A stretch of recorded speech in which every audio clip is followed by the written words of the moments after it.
Assalamualaikum warahmatullahi wabarakatuh.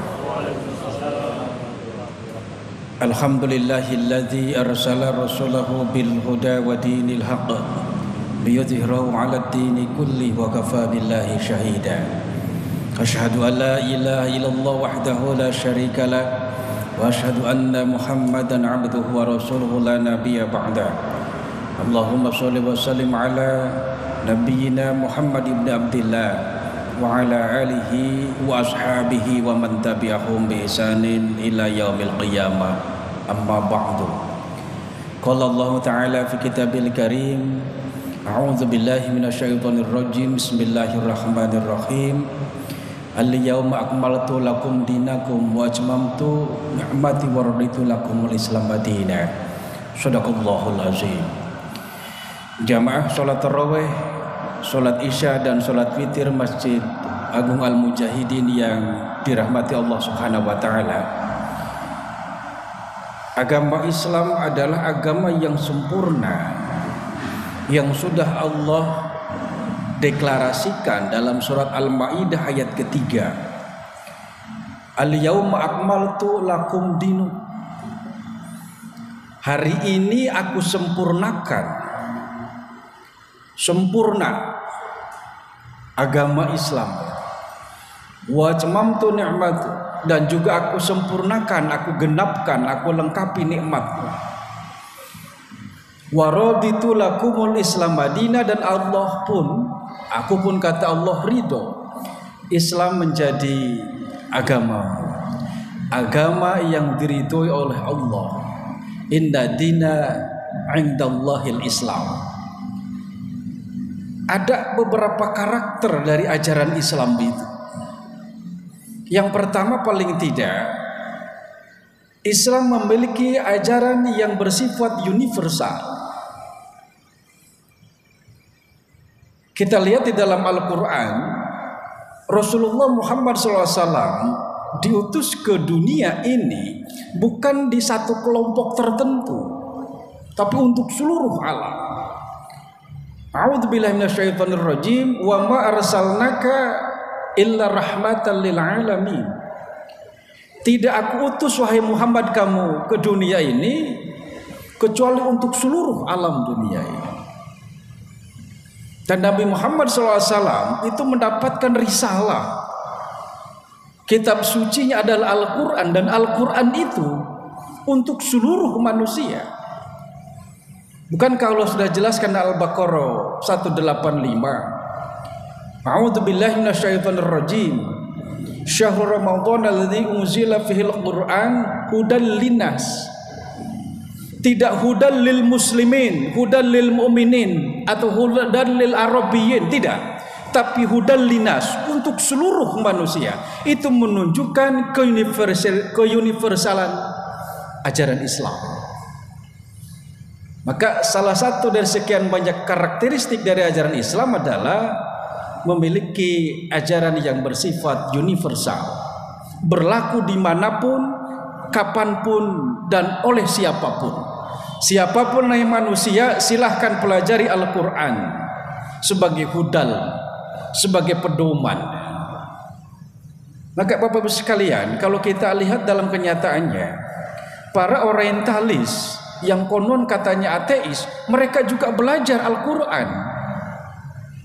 Kita kenal dulu di Indonesia ada Profesor Senuk Hurugronyo yang memecah belah masyarakat Aceh saat itu. Dia belajar Al-Quran. Isaac Newton,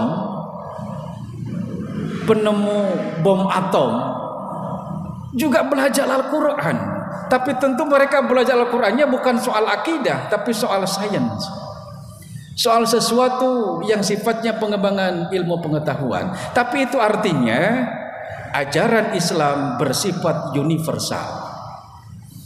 Yang kedua, karakter lainnya adalah Islam ajarannya tidak indoktrinasi, tidak memaksakan. Allah berfirman dalam Al-Quran, la ikraha fid din, Tidak ada paksaan untuk masuk Islam, tidak ada paksaan kalian untuk memeluk agama Islam. Itu menunjukkan bahwa ajaran Islam itu ajaran yang begitu bukan doktrinasi, tapi lebih kepada manusiawi, humanitis. Jadi bagaimana memahami akidah, memahami ibadah itu harus bukan dari unsur doktrin, tapi bagaimana Allah menurunkan akal kepada setiap manusia untuk kemudian menganalisis dan memahami ajaran Islam itu dengan baik. Banyak orang yang mengakui kekaguman ajaran Islam karena Islam bukan ajaran yang sifatnya doktrinisasi. Harus kayak gini, harus kayak gitu. Tapi silahkan fahami, analisis, terus amalkan. Dan juga bersifat open mind, gitu. Terbuka untuk didiskusikan. Satu-satunya agama di dunia ini, agama besar, agama samawi, yang sering didiskusikan tentang ajarannya adalah dinul Islam. Sehingga kenapa dalam Islam itu muncul berbagai pemikiran. Maka dalam Islam itu ada kelompok Islam konservatif, kelompok tradisional, yang pola pikirnya adalah doktrin tadi. Jadi pola pikirnya adalah normatif, gitu.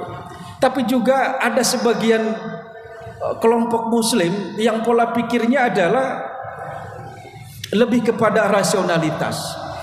Maka kalau kita lihat dalam perkembangan pemikiran Islam, sebut saja dalam materi hadis misal, ada orang memahami ajaran Islam, hadis itu ada birra'yi, dengan logika. Juga ada ahlul hadis, jadi dengan normatif, gitu. Dengan yang sifatnya wahyu. Dan Islam terbuka, silahkan. Mereka yang cenderung dengan rasionalitas silahkan kembangkan, karena Allah pun memberikan pola pikir yang terbuka bagi hamba-hambanya untuk menjelaskan dan memahami agama.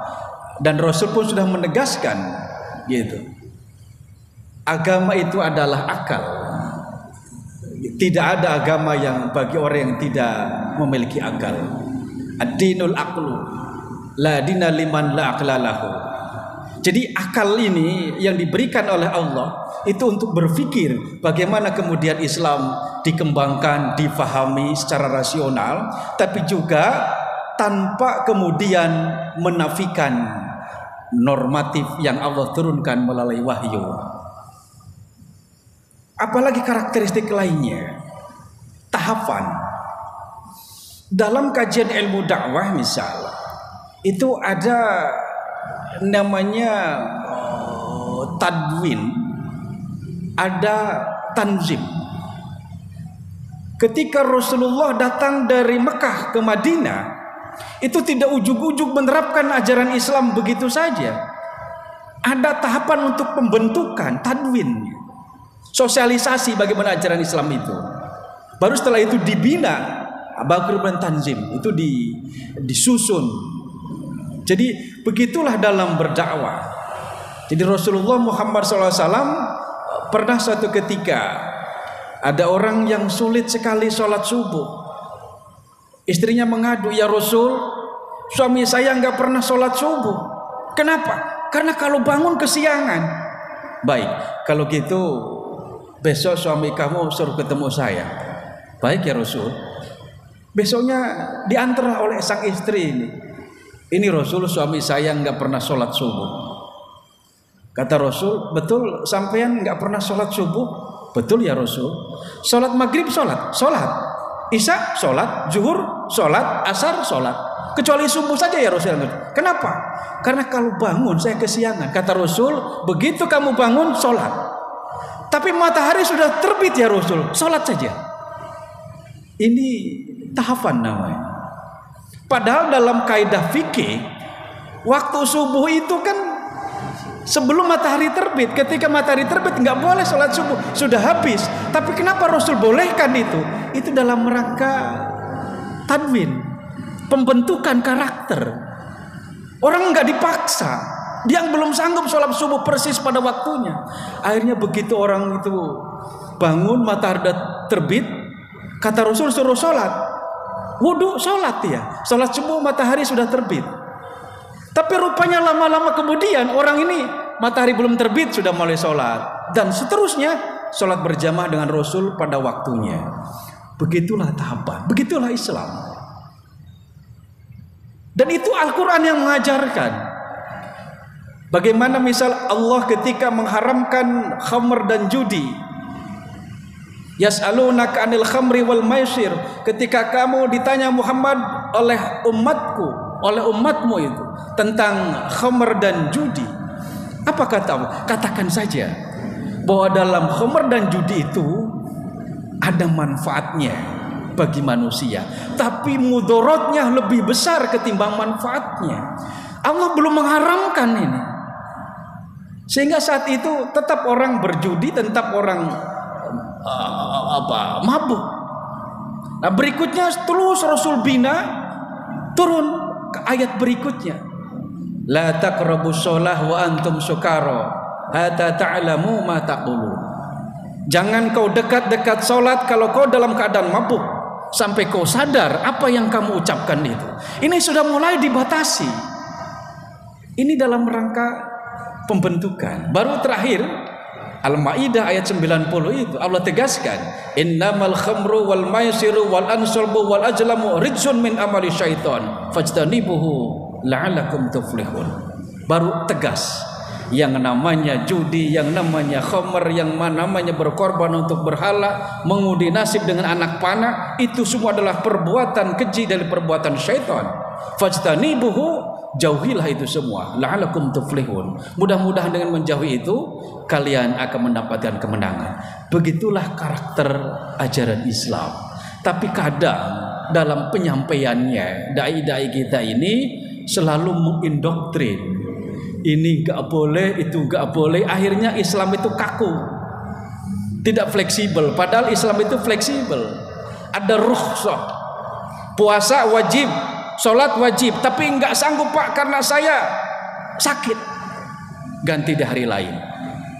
Sholat wajib berdiri, Pak kaki saya sakit, Allah membolehkan kita duduk. Begitu fleksibilitas. Saya mau bepergian nih, nggak mungkin karena waktu bepergian sholat saya lagi di perjalanan, kata Allah jamaah saja.